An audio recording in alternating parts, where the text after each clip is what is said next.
Assalamualaikum warahmatullahi wabarakatuh. Hai, apa kabar? Semoga kita selalu dalam lindungan Allah Subhanahu wa Ta'ala. Video kali ini kita membahas tentang pengolahan bahan pangan serealia, umbi dan kacang-kacangan menjadi produk pangan setengah jadi.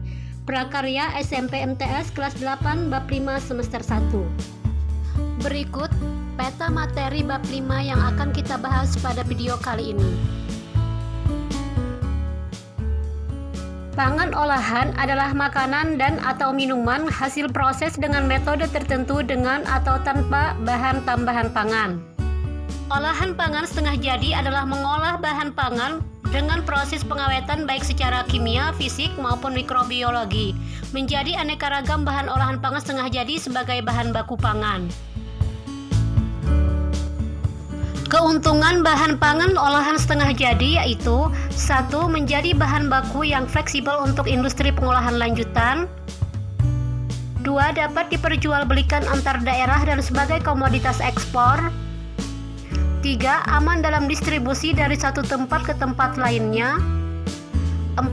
Dapat dikemas lebih ringkas. 5. Menghemat ruangan dalam penyimpanan. 6. Mengurangi biaya dalam penyimpanan. 7. Tahan lama dan lebih kuat dari cuaca dingin atau panas. Jenis olahan pangan setengah jadi dari bahan serealia. A. Beras.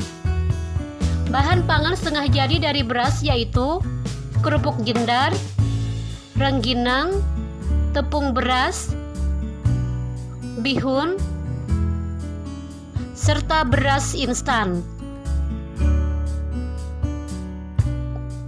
B. Jagung.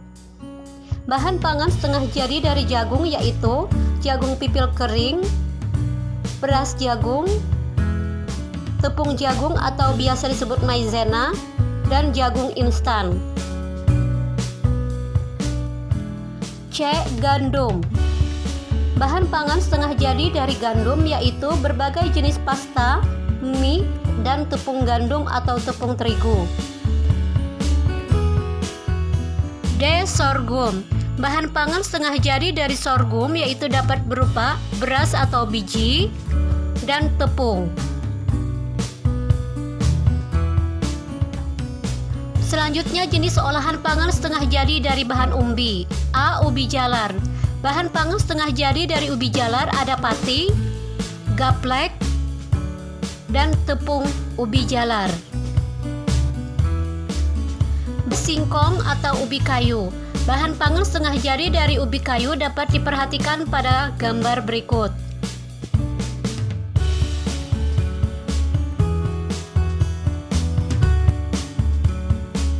Selanjutnya talas.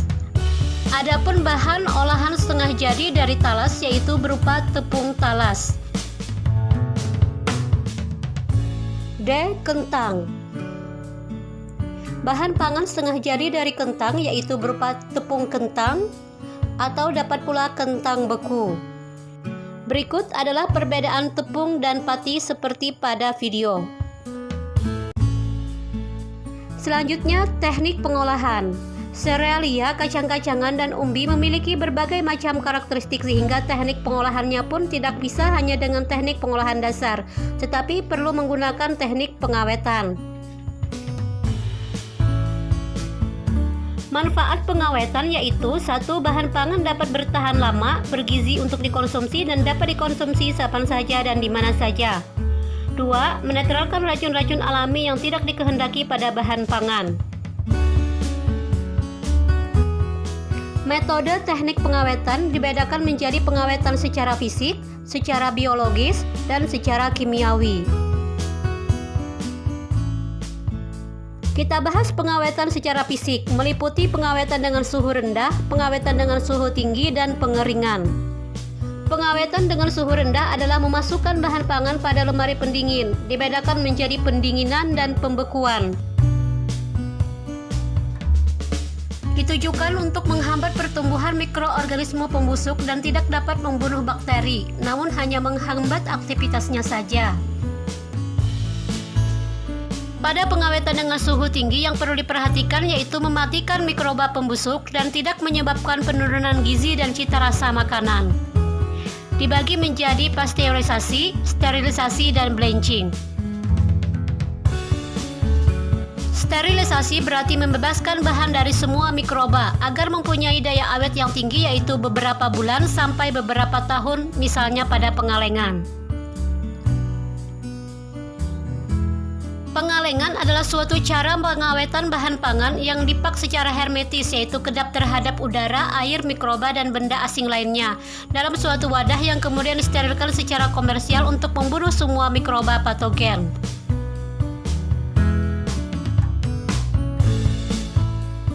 Fermentasi adalah suatu proses pemanasan bahan pangan pada suhu di bawah titik didih air dengan tujuan untuk mengurangi populasi mikroorganisme pembusuk. Bahan pangan akan menjadi awet beberapa hari sampai beberapa bulan. Adapun contoh proses blanching yaitu mencelupkan bahan di dalam air mendidih selama 3-5 menit, kemudian dilanjutkan dengan pendinginan dengan menggunakan air es. C. Pengawetan dengan pengeringan, yaitu mengeluarkan atau menghilangkan sebagian air dari suatu bahan dengan cara menguapkan air tersebut menggunakan energi panas. Dapat dilakukan dengan menggunakan alat pengering atau dengan penjemuran menggunakan sinar matahari.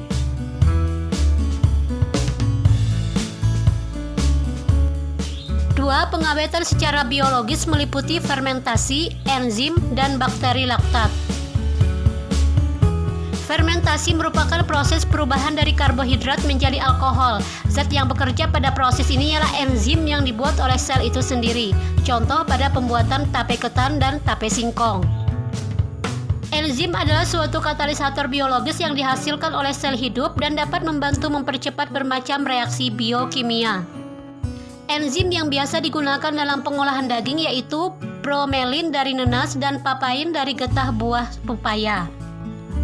Bakteri laktat menghasilkan asam laktat untuk menghambat sejumlah bakteri pembusuk dan juga menghasilkan vitamin B12, lactobacillin, serta senyawa yang dapat menghambat pertumbuhan bakteri fekal, yaitu sejenis bakteri yang dikonsumsi akan menyebabkan muntah-muntah, diare, dan muntaber.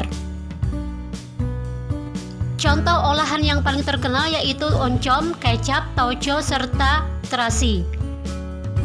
3. Pengawetan secara kimiawi meliputi pengawet alami, bahan tambahan makanan, dan pengasapan.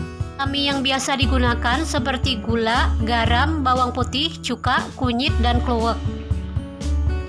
Adapun penggunaan bahan tambahan makanan seperti pada gambar. Pengasapan termasuk jenis pengawetan secara kimia karena dalam asap mengandung senyawa antimikrobia dan komponen antioksidan. Contohnya pada ikan asap dan telur asin bakar. Selanjutnya kita bahas tahapan pengolahan, yaitu meliputi perencanaan, identifikasi kebutuhan dan ide gagasan, pelaksanaan atau pembuatan, dan penyajian atau pengemasan serta evaluasi. Penyajian dan pengemasan. Pada pengemasan produk pengolahan pangan setengah jadi, hendaknya kedap udara. Tujuannya agar makanan yang disimpan dapat bertahan lama dan produk tidak mudah terkontaminasi bakteri. Demikian video pembelajaran kali ini, semoga bermanfaat dan terima kasih. Wassalamualaikum warahmatullahi wabarakatuh.